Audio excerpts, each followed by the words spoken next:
कल सवाल समझ आ गया था, बैलून वाला क्वेश्चन आ गया था सबको? ठीक, चलो एक प्रॉब्लम उस टाइप का मैं देता हूं, एक बार करके बताओ जरा कि a rocket is moving vertically upward with constant velocity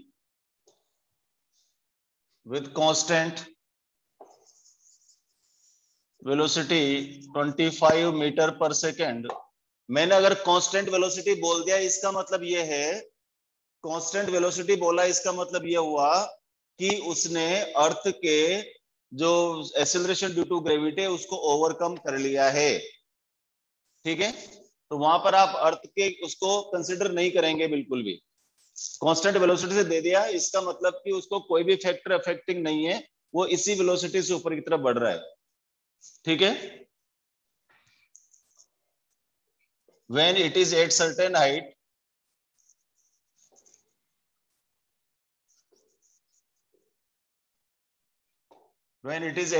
height, a ball is dropped from it, which reaches at ground in 10 seconds. 10 second. ठीक है, from what height? From what height the ball was dropped?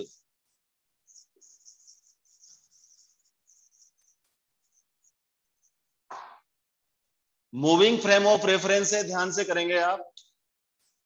Frame of reference खुद move कर रहा है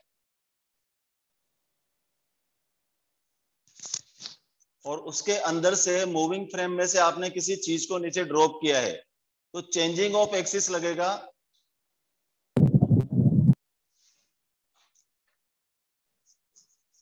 ये मान के चले कि रॉकेट इस समय यहां पर था जब उसने बॉल को ड्रॉप किया। बॉल को ड्रॉप किया इसका मतलब ball will move with rocket for some distance upward, then its velocity will become 0 and then it will fall freely and reach at the ground, and we are given the total time। ध्यान रखना, इसका मतलब यहां से जब ball को गिराया, ball उसके साथ गई, यहां तक गिर, यहां से यहां तक आई। ठीक है, ये पूरा टाइम हमारे पास है, तो हमें बताना है कि किस हाइट से रॉकेट ने उसको गिराया था।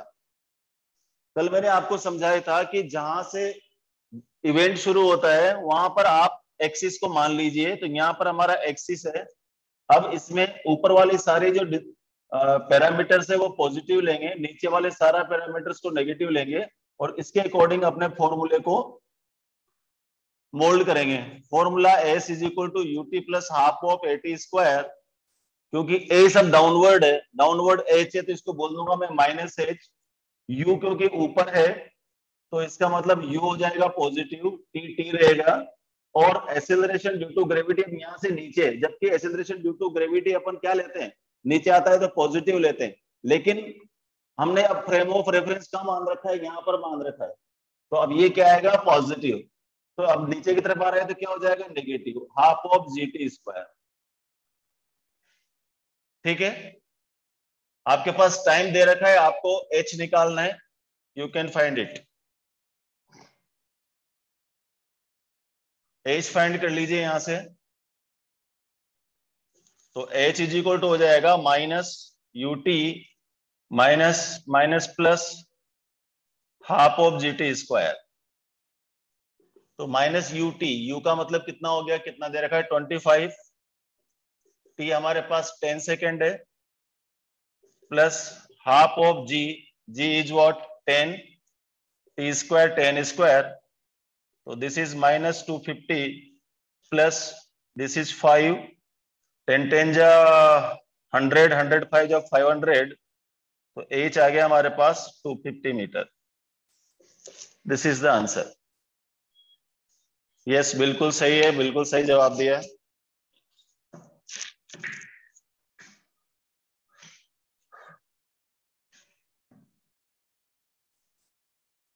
देखो अब आज हम जो कुछ क्वेश्चंस करेंगे, यहाँ तक के एनसीईआरटी बेस्ड क्वेश्चंस करेंगे।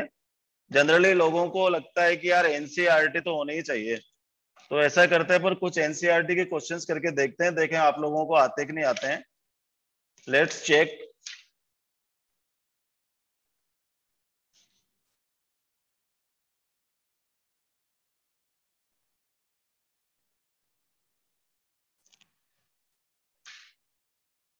देखो पहला क्वेश्चन करते हैं।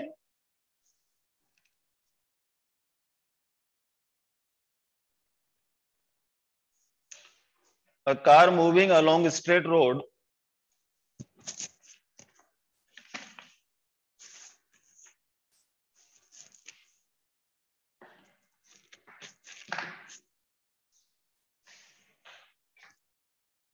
आपको ही करके बताने पड़ेंगे, क्योंकि मेथड मैंने सारे बता दिए। तो एनसीईआरटी के ऐसा कोई क्वेश्चन नहीं है जो आपको नहीं आए, जिस जिस टाइप के मैंने कॉन्सेप्ट करा दिए हैं।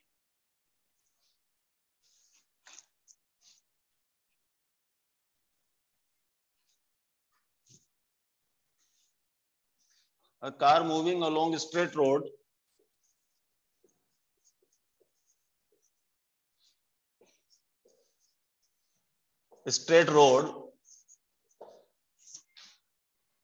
with speed 144 km per hour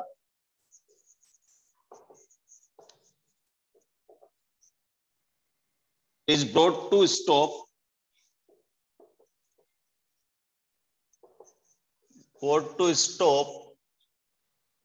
within distance of 200 meter, within distance of 200 meter. How long does it take for the car to stop? Lallu सा क्वेश्चन है मेरे हिसाब से, तो आप देखो क्या आना चाहिए। How long does it take for the Sir, which page number in NCERT? car to stop? ये रेफरेंस में से बेटा क्वेश्चन नंबर याद नहीं है मुझे एग्जैक्ट उसका। एक क्यूमुलेटिव क्वेश्चंस दे रखे हैं, वहां से उठा रहा हूं। एंड योर ऑप्शंस आर, ये सारे एनसीईआरटी बेस्ड क्वेश्चंस हैं। एनसीईआरटी में तो बेटा ऑब्जेक्टिव होते ही नहीं है, केवल एग्जाम्पलर में ऑब्जेक्टिव होते हैं।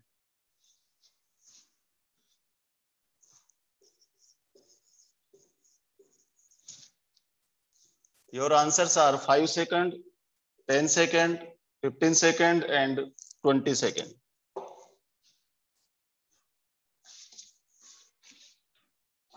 वन 144 किलोमीटर पर आवर से मूव कर रही थी कार, इसका मतलब निश्चित रूप से कोई न कोई कांस्टेंट स्पीड रही होगी 144 किलोमीटर पर आवर, और उसको रोक लिया 200 के बाद में। तो कितना टाइम लिया उसने, आपको बताना है।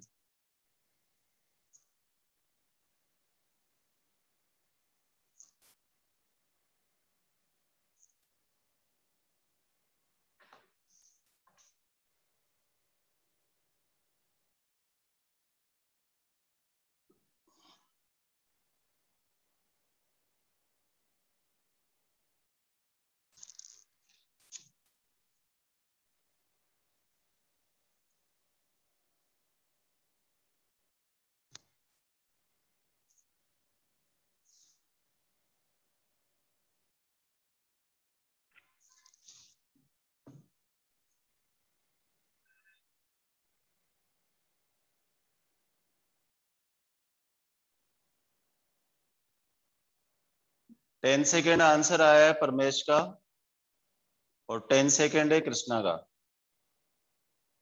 नहीं, परमेश ने तो आंसर नहीं दिया अभी।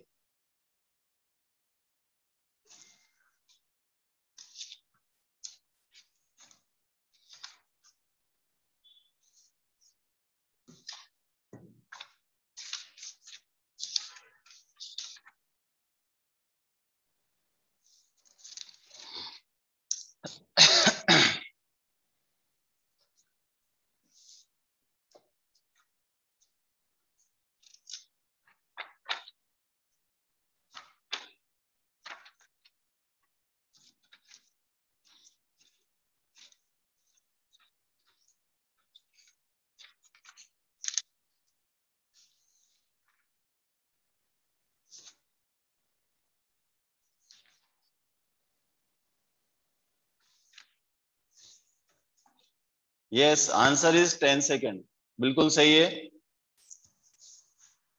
क्या लगाया, S is equal to U T plus half A T square लगाया, या V square is equal to you square plus 2as लगाया, या V is equal to U plus A T लगाया। इनिशियल वेलोसिटी था हमारे पास 144,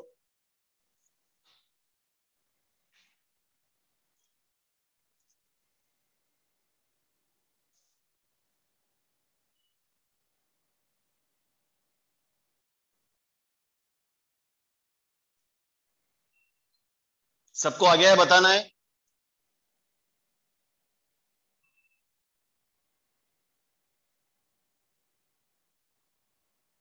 हाँ, V square is equal to you square plus 2as से यहाँ से आपके पास पहले एक्सेलरेशन आ जाएगा, फिर v is equal to U plus A T लगाओगे तो आपके पास टाइम आ जाएगा।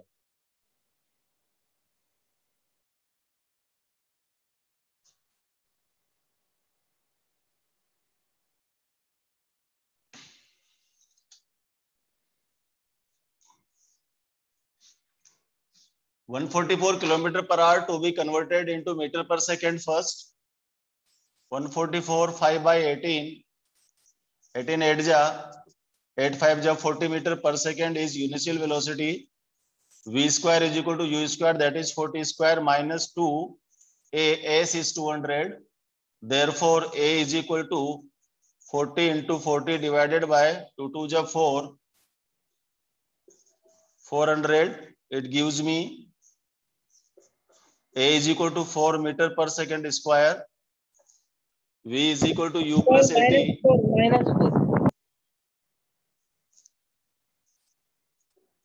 तो t is equal to 10 second. हाँ बोलो बेटा। सर a -4 है ना। ए माइनस, देख दो बातें हो सकती है, या तो यहाँ बोल दे कि रिटार्डेशन हो रहा है तो एक्सेलरेशन नेगेटिव लेकर के एक ही वैल्यू निकाल ले, ठीक है ना बेटा, या फिर यहाँ पर इसको तू रिटार्डेशन, या मैंने बोल दिया एक्सेलरेशन इसको, अगर मैं यहाँ पर नेगेटिव वैल्यू लेता हूं तो यहाँ बोल दूंगा मैं रिटार्डेशन, रिटार्डेशन यहाँ माइनस लाके रख दूंगा तब भी हो जाएगा। Both ways are correct.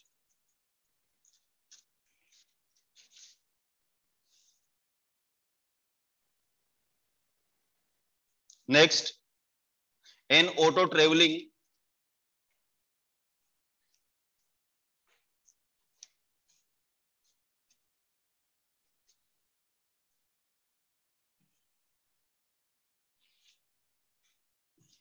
Next question है, आप लोगों को करके बताना पड़ेगा।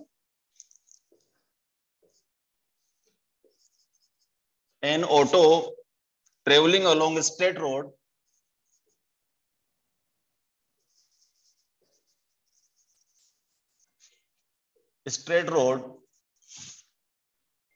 increases its speed, increases its speed 30 meter per second to 50 meter per second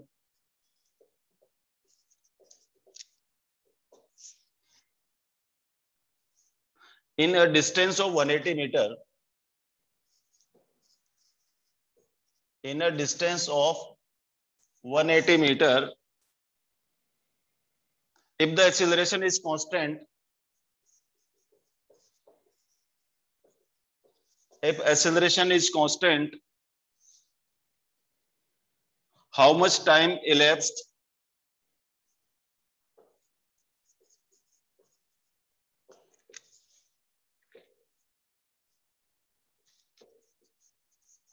how much time elapsed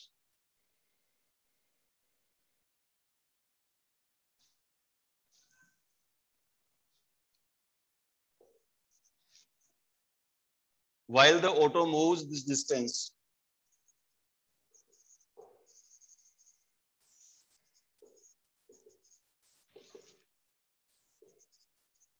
Your options are, first option 6.0, second 4.5 second, third 3.6 second, and last option is 7.0 second.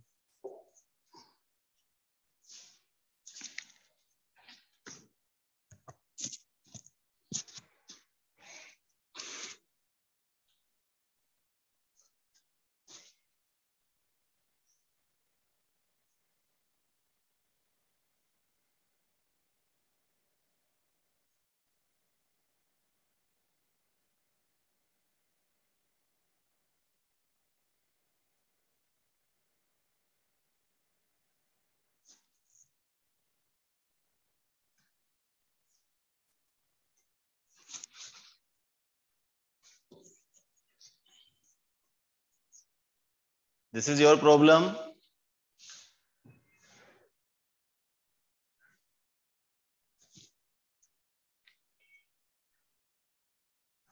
पहले acceleration find कर लीजिए, बिल्कुल सही है। v square is equal to you square plus 2s, पहले acceleration find कर लीजिए, फिर v is equal to U plus 80 से टाइम फाइंड कर लीजिए।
Yes, 4.5 second is the answer. Very good. Some of the students have done. Sarvesh का आ गया, कृष्णा का हो गया। आदित्य आंसर दीजिए बेटा।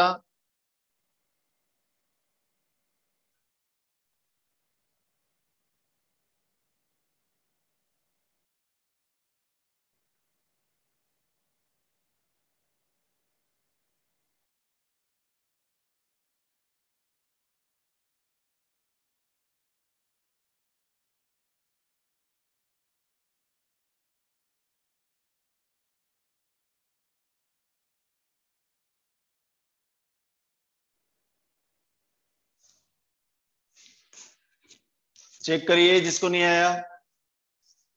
u 30 मीटर पर सेकेंड है, v 50 मीटर पर सेकेंड है, डिस्टेंस आपको 180 मीटर दे रखी है। v square is equal to you square plus 2as कर देंगे।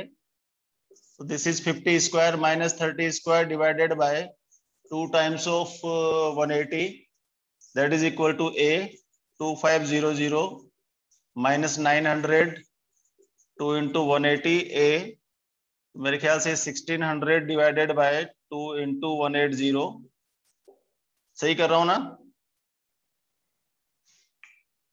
50 हाँ ठीक है, या 50 प्लस 3 30, 50 प्लस 30 हो गया हमारा 80, और ये हो गया 20 डिवाइडेड बाई 2 इंटू 180, 10 से 10 गया, 2 से 2 गया, और ये हो गया हमारा 2 9 जा 240, यहाँ से 40/9 आ रहा है शायद। एक्सेलरेशन 40/9 है क्या? अच्छा, v is equal to U plus 80, तो v minus U 50 minus 30 divided by 40 into 9, that is t,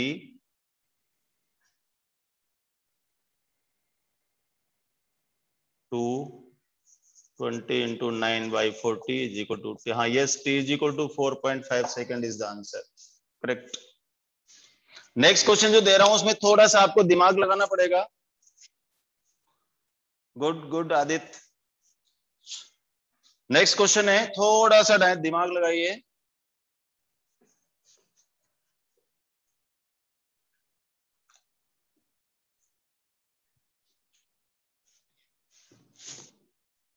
A body falling freely under gravity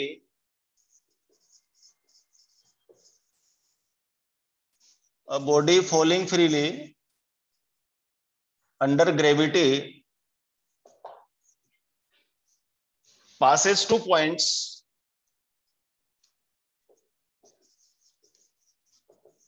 passes 2 points 30 meter apart in 1 second. 30 meter apart in 1 second. ठीक है भाई. From what point above the upper point? From what point above the upper point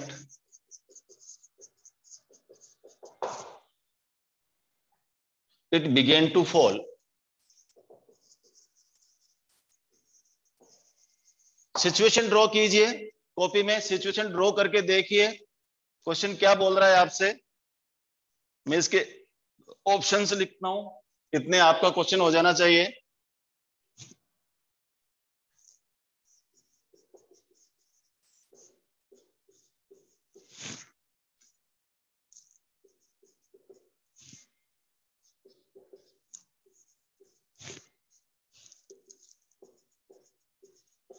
first option है 32.1 मीटर, second 16.0, third 8.6 and last one is 4.0।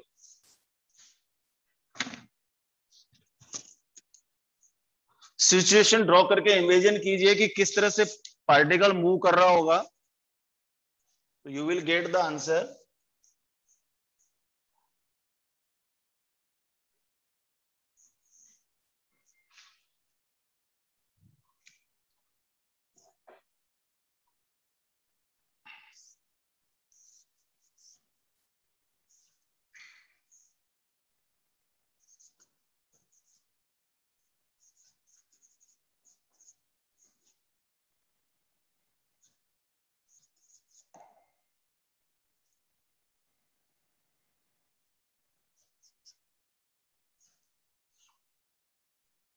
ये situation है, देखो वो बोल रहा है कि कोई पॉइंट था फ्रीली फॉल हो रहा था। देखो बेटा फ्रीली फॉल हो रहा था, इसका मतलब जीरो वेलोसिटी से चल रहा था। वो पहले ए पर आया, फिर बी पर गया, और हमें डाटा दिया कि ए से लेकर के बी तक का जो डिस्टेंस है वो 30 मीटर है, और इस 30 मीटर को उसने 1 सेकेंड में क्रॉस कर लिया। अगर मैं आई इनिशियल पॉइंट से अगर मैं डिस्टेंस को मानूं, और मैं ये मान के चलता हूं कि मान लो ए पॉइंट पर वो टी टाइम पर था, तो इसका मतलब बी पॉइंट पर किस पर हो जाएगा, t+1 टाइम पर हो जाएगा। तो पहले अगर मैं फाइंड कर लूं कि आई से लेकर के ए तक का डिस्टेंस उसने टी टाइम में कवर किया, आई से लेकर के यहां तक का डिस्टेंस उसने t+1 टाइम में किया, तो दोनों का डिफरेंस किसमें आएगा, दोनों को माइनस कर देंगे, वो 30 मीटर के बराबर हो जाना चाहिए। देखो ऐसे कि distance between I and B minus distance between I and A should be equal to 30 metre, क्योंकि दोनों 1 सेकेंड का डिफरेंस हो गए यहां पर, क्योंकि इनिशियल वेलोसिटी 0 है। S is equal to U T plus half of A T square में यू 0 है तो ये तो 0 हो जाएगा, तो S is equal to half A T square. ठीक है, तो आई बी का मतलब क्या हो गया, हाफ ऑफ ए। ए कितना है यहां पर, जी ले लेंगे अपन 10। ठीक है, बाद में लिख देंगे चाहे तो ये हो जाएगा t+1 square minus half of A T square. इसको सोल्व कर दीजिए आप, जी 9.8 ले लीजिए, उससे हो जाएगा फटाफट। सोल्व कर दो इसको, हाफ ऑफ ए कॉमन है, ए का मतलब 9.8, ये t+1 का स्क्वायर का मतलब T square plus 2t+1 minus T square is equal to 30। T square will be cancelled out, ये हो जाएगा 4.9। तो यहां से मुझे मिल जाएगा 2t+1 is equal to 30 divided by 4.9। 2t is equal to 30 divided by 4.9 minus 1, तो t is equal to 30 minus 4.9 divided by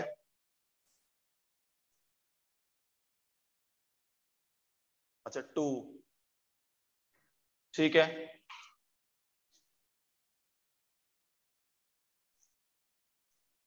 4.9 into 2, यहां से टाइम आ जाएगा। फिर टोटल डिस्टेंस निकालनी है, तो S is equal to 0 plus half of G T square कर दीजिए, आंसर आ जाएगा। चाहो तो आप यहां से ये भी रख सकते हैं, देखो एक और तरीका है, हाफ जी को ऐसे रहने दो, आगे जाकर के कैंसिल हो जाएगा। किसी ने तो आंसर दिया, किसने दिया देखता हूं।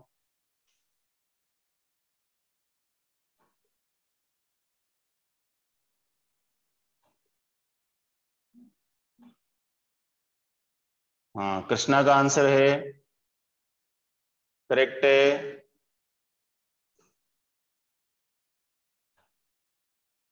32.1 is answer.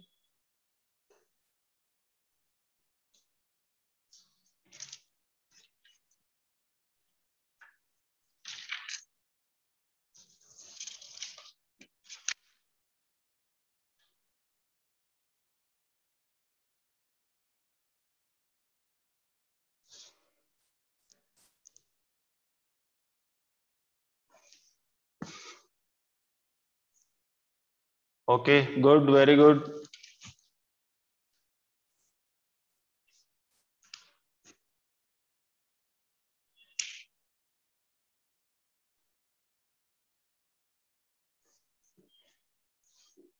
Next,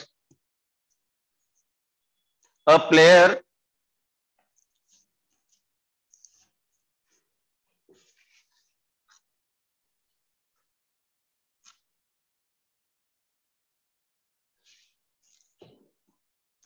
next question है, a player throws a ball upward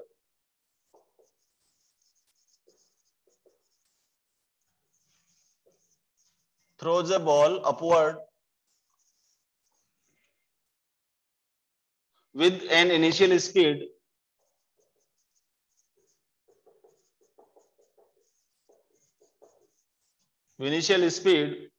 of 30 meter per second. How long does the ball take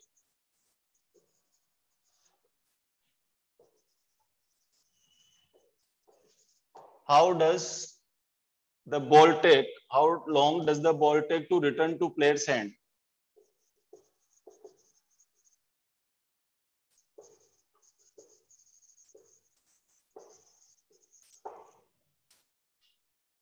ji 10 metre per second square लेना है।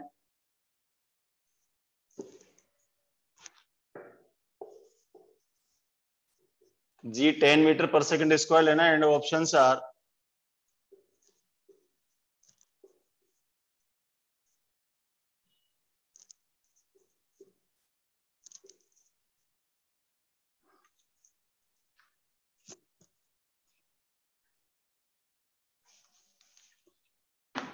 मैंने कुछ फैक्ट्स बताए थे मोशन अंडर ग्रेविटी में कि जितना टाइम बॉल ऊपर जाकर के जीरो वेलोसिटी होने में लगती है उतना ही टाइम उसको वापस आने में लगता है। तो आप पता कर लीजिए कि जीरो वेलोसिटी होने में बॉल को कितना टाइम लग रहा है, उसका डबल कर दीजिए। परवेश का आंसर आ गया। अभी डिक्लेयर नहीं करूंगा, बाकी बच्चे करके बताइए। आदित्य का आंसर भी करेक्ट है।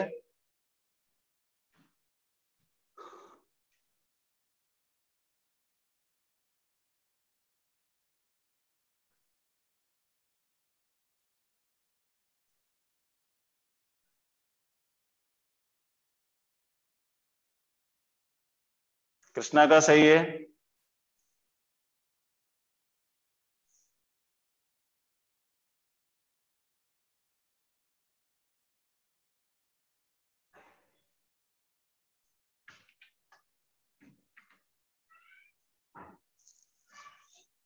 जीरो वेलोसिटी होने में कितना टाइम लग रहा है बस इतना सा निकाल लो, बाकी तो आने वाला टाइम तो उतना ही लगेगा जितना उसने थ्रो किया था।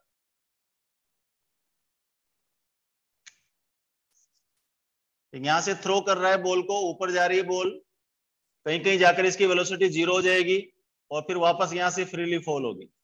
मैंने आपको फैक्ट बताया था कि जिस वेलोसिटी से हम ऊपर फेंकते हैं यहाँ आते आते वापस उतनी वेलोसिटी वो अटेन कर लेती है, और जितना टाइम यहाँ से जाने में लगता है उतना ही टाइम उसको वापस यहाँ से यहाँ तक आने में लगता है। तो यू हैव टू फाइंड कि at what time its velocity becomes zero. G आपको 10 लेना ही है, आपको पहले से बोल दिया। तो v is equal to U plus 80 वाला फॉर्मूला लगा दो। 0 इज इक्वल टू यू कितना था 30 माइनस जी हो गया 10 टी, तो टी इज इक्वल टू हो गया 3 सेकेंड। इसका मतलब 3 सेकेंड उसको जाने में लगेंगे और 3 सेकेंड उसको आने में लगेंगे, तो the answer is 6 second. Most of the students have given answer.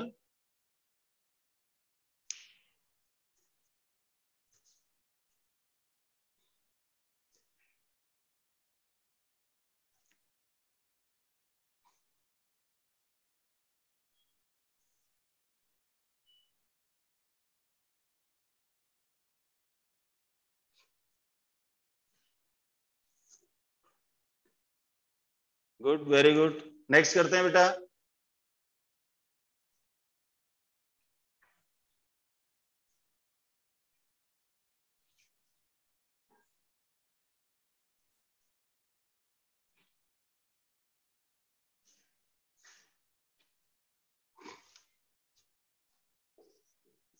A car accelerates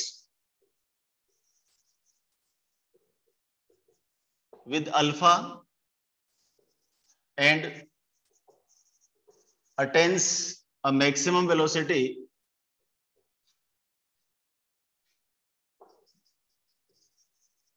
then it deaccelerates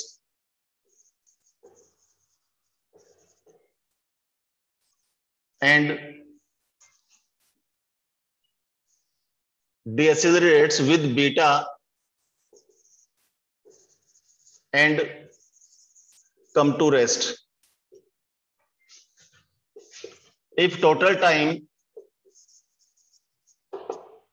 is t, then maximum velocity attained is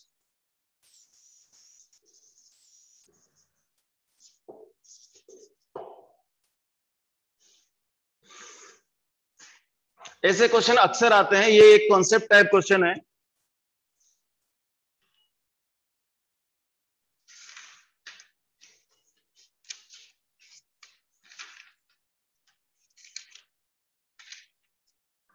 medical examination में आया भी है ये क्वेश्चन। आपको पहले अल्फा से एसिलरेट कर रहा है, फिर बीटा से डी एसिलरेट कर रहा है, रिटार्डेट कर रहा है, और बाद में जाकर के उसकी वेलोसिटी 0 हो गई है। वो कह रहा है कि टोटल टाइम टी लग रहा है। हालांकि इसको ग्राफ से भी कर सकते हैं, लेकिन अभी मैंने ग्राफ नहीं सीखा है, इसलिए ग्राफ से नहीं करेंगे। ध्यान से देखो जरा, सिचुएशन क्या है, इधर देखो सब। सिचुएशन क्या है कि पहले ये अल्फा से एसिलरेट हुआ, निश्चित रूप से कहीं कहीं जाकर के हाईएस्ट वेलोसिटी अटेन करेगा, और फिर ये बीटा से डीएसिलरेट होकर के, अच्छा इस बात की कोई गारंटी नहीं है कि अल्फा और बीटा इक्वल है, ध्यान रखना। अल्फा से एसिलरेट हो रहा है, बीटा से डीएसिलरेट हो रहा है, और यहां पर आकर के वेलोसिटी इसकी 0 हो रही है। इसका मतलब उसने 0 वेलोसिटी से स्टार्ट किया और 0 वेलोसिटी पर एंड किया। बीच में उसकी हाईएस्ट वेलोसिटी आई, और जो टोटल टाइम अटेंड किया उसने, टोटल टाइम वो टी टाइम लिया। हमारे पास ये गिवन डाटा है, हमें फाइंड करना है कि जो हाईएस्ट वेलोसिटी अटेंड की वी, इसकी वैल्यू क्या होना चाहिए। ध्यान से देखो जरा, पहले हम ऐसा करते हैं, ओ से लेकर के ए तक की जर्नी देखते हैं, फिर ए से लेकर के बी तक की जर्नी देखते हैं। ध्यान से देखो, ओ से ए की journey, u is equal to 0, A is equal to alpha, final velocity is v, ठीक। तो v is equal to u plus A T, v है, u 0 है, a अल्फा है, और t t1 है। आधा टाइम o से लेकर के a तक का, मैं बोल देता हूं o से लेकर के a तक का। इसका मतलब TOA is what? V by alpha से equation number 1. It is the journey from the O to A. Now journey from A to B. What it says to us? A से B पर जाइए। अब initial velocity V है, final velocity 0 है, final velocity 0 है, और जो acceleration है वो बीटा है। क्योंकि ये रिटार्डेशन है तो नेगेटिव ले लेंगे, कोई खास बात नहीं है। v is equal to U plus A T, अगर मैं लगाता हूं फाइनल 0, u है v, ये माइनस बीटा, ये t ए से लेकर के b तक का। कोई बता सकता है मुझे a से लेकर b तक का टाइम क्या होगा बेटा? v बाई बीटा से equation number 2। What we are given the condition, and our condition is कि total time t is equal to, यानी कि t O A plus t A B is t, then what is the value of v। बस solve कर दो इसको, v by alpha, v by beta, t। v के लिए solve कर दीजिए आप इसको, तो क्या आ जाएगा? t v कॉमन है, 1 upon alpha plus 1 upon beta, तो t is equal to v, ये हो गया alpha plus beta upon alpha beta, तो v is equal to alpha beta upon alpha plus beta into t। This is the velocity.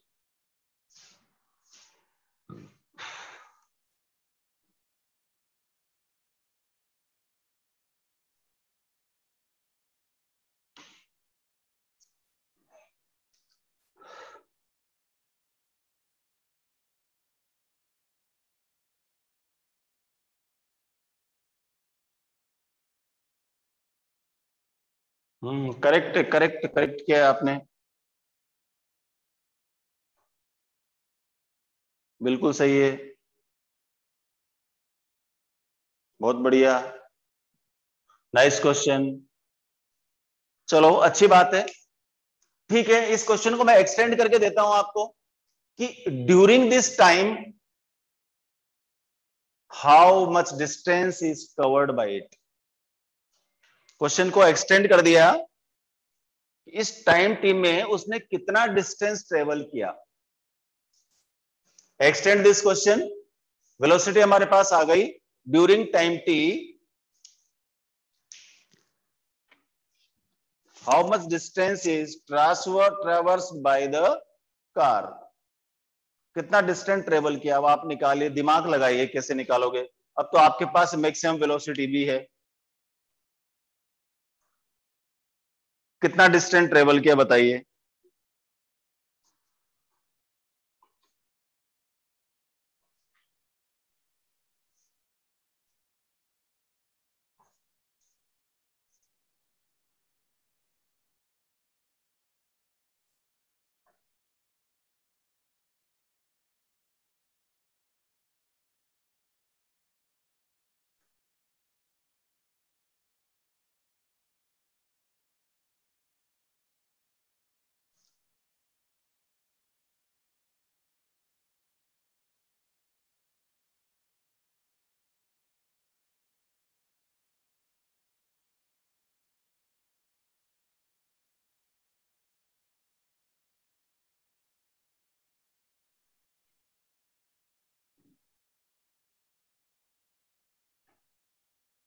T square है क्या, तो check करते हैं।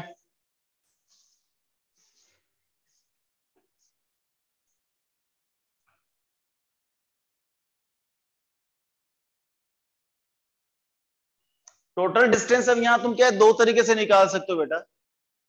देखो पहला तरीका तो ये हुआ कि यू भी है, वी भी है, ए भी है, यू भी है, वी भी है, ए भी है, या तो दोनों को निकाल करके प्लस कर दो, एक तरीका तो ये हो गया।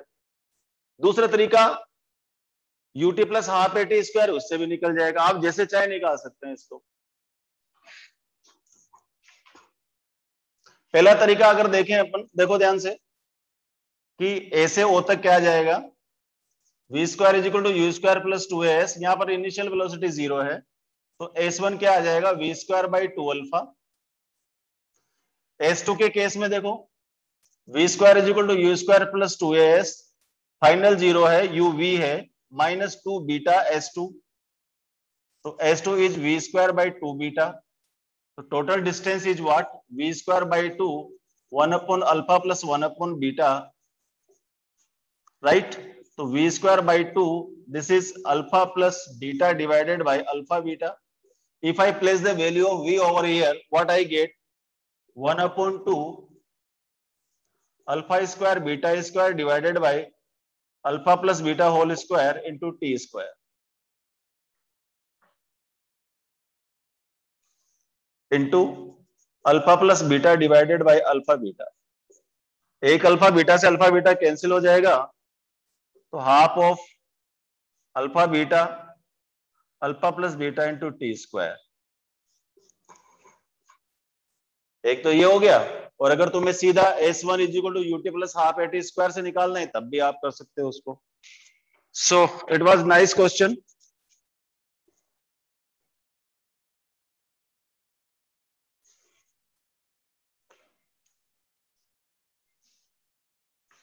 नेक्स्ट कीजिए, a car accelerates with 5 meter per second square, attains a maximum velocity, then it deaccelerates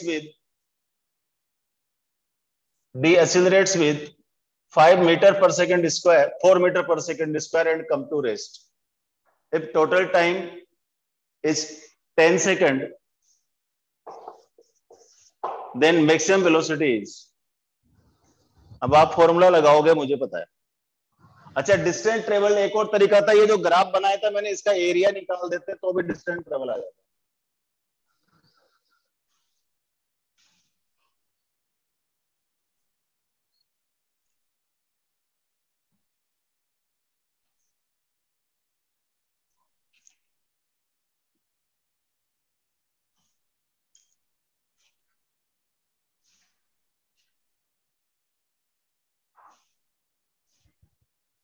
या तो सीधा alpha beta upon alpha plus beta into T कर दो, या फिर आप जो आपको मेथड बताया था उससे करो। अब मुझे पता है क्योंकि पहले मेथड बता दिया, तुम निश्चित रूप से फॉर्मूला यूज कर लोगे।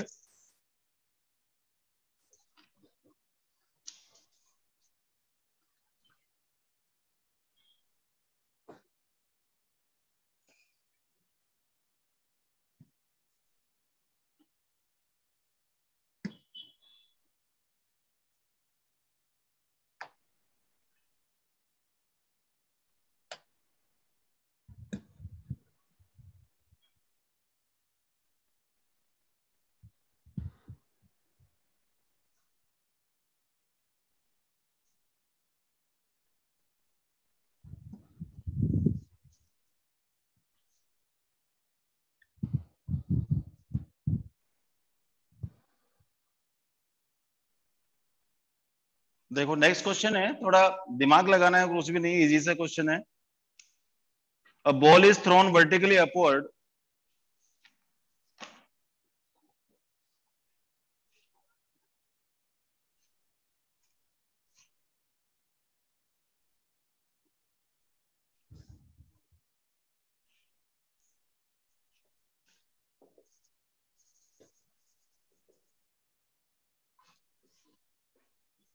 A ball is thrown vertically upward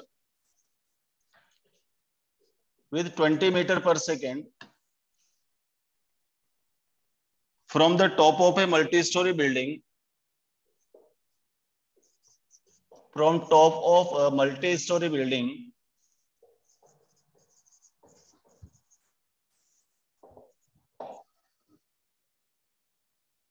of 20 meter, 5 meter high,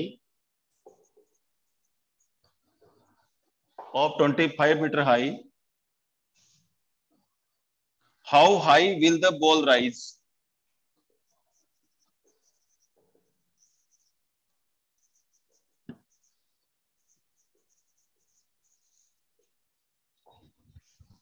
How high will the ball rise? And your options are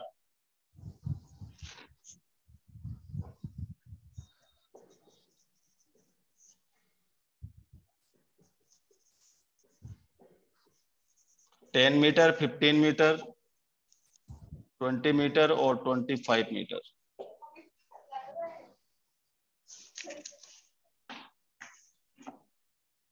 बताइए क्या आएगा answer. Ball is thrown vertically upward with the velocity 20 meter per second from the top of a multi-story building of 25 meter high.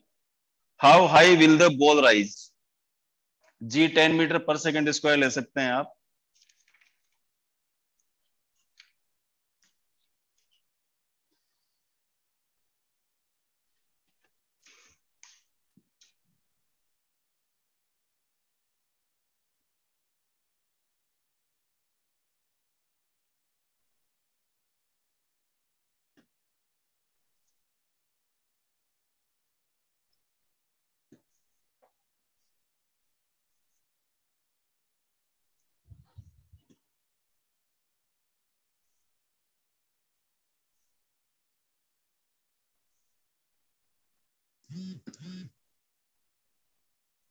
Forty five metre तो है ही नहीं इसमें।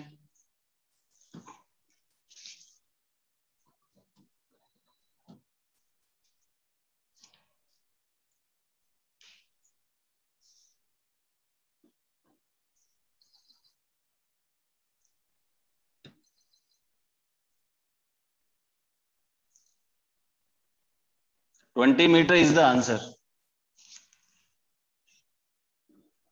20 metre is the answer. भाई उसने मल्टी स्टोरी से फेंका, लेकिन मल्टी स्टोरी का कोई डाटा यूज कहाँ किया बेटा।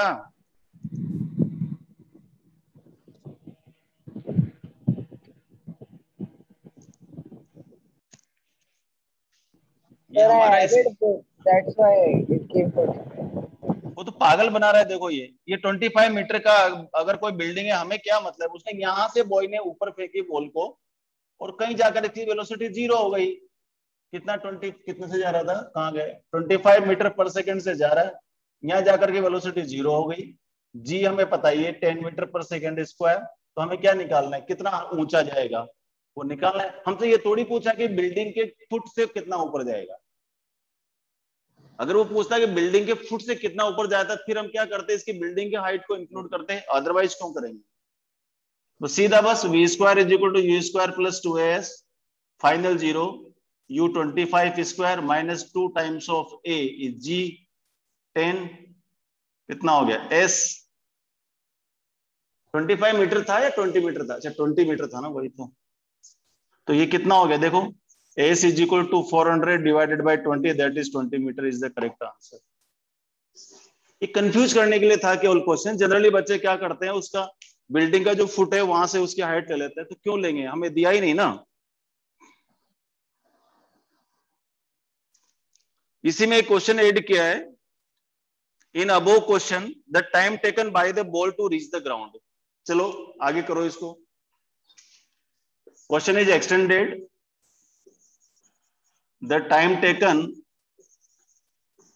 Bye ball to reach the ground.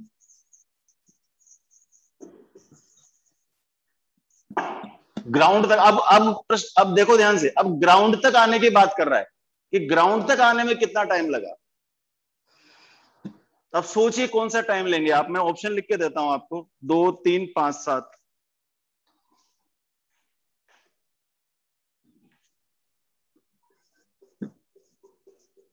Second second second, और कुछ भी नहीं दिया, बस इतनी सी लाइन जोड़ी है कि the time taken by ball to reach the ground. अब ग्राउंड तक आने में उसको कितना टाइम लगेगा।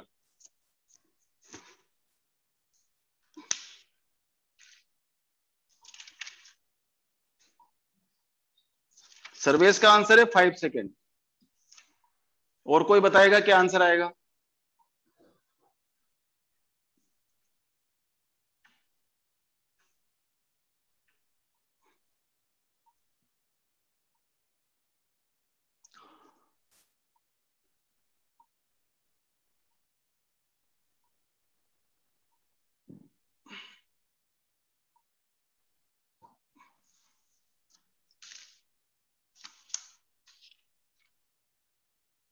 कृष्णा का भी 5 सेकेंड है, परमेश का भी 5 सेकेंड है, सरकार बन गई इनकी, इसका मतलब 5 सेकेंड ही आंसर होना चाहिए।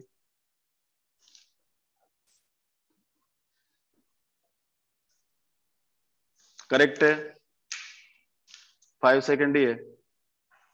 2 सेकेंड उसको जाने में लग रहे हैं, 3 सेकेंड उसको आने में लग रहे हैं।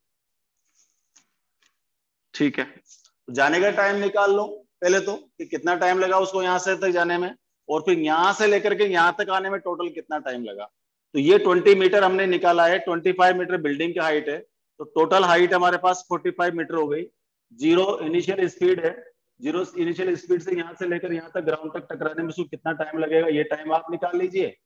ये टाइम आपके पास है, इसी दोनों टाइम को ऐड कर दीजिए, तो मेरे ख्याल से 2 सेकंड आ रहा होगा, ये 3 सेकंड आ रहा होगा। 3 + 2 is 5 second is the answer, third option. Okay, कल इस बैच में तो हम क्वेश्चन ही करेंगे, और कल एक नया बैच अनाउंस करूंगा मैं, जिसमें मुझे लगता है वेक्टर से पहले, क्योंकि इस चैप्टर के लिए मुझे वेरिएबल एक्सेलरेशन की जरूरत पड़ेगी। वेरिएबल एक्सेलरेशन बिना डिफरेंशिएशन के नहीं आएगा, तो मैं कल सिखाऊंगा डिफरेंशिएशन और इंटीग्रेशन किसी दूसरे बैच में। तो आप लोग प्लीज उसको ज्वाइन कीजिए, जिसको नहीं आता है, जिसको परफेक्ट आता है उसको ज्वाइन करने की जरूरत नहीं है, लेकिन अगर किसी को कंफ्यूजन है डिफरेंशिएशन इंटीग्रेशन में, तो उनको कल ज्वाइन करना ही करना है। सर कल थर्सडे लाइट कट ऑफ हो जाता नांदेड़ में मोस्ट प्रोबेबली। हाँ यार, कल लाइट कट होती है, कल थर्सडे थोड़ी है, आज तो ट्यूसडे। आज वेडनेसडे है क्या। हाँ आज वेडनेसडे है।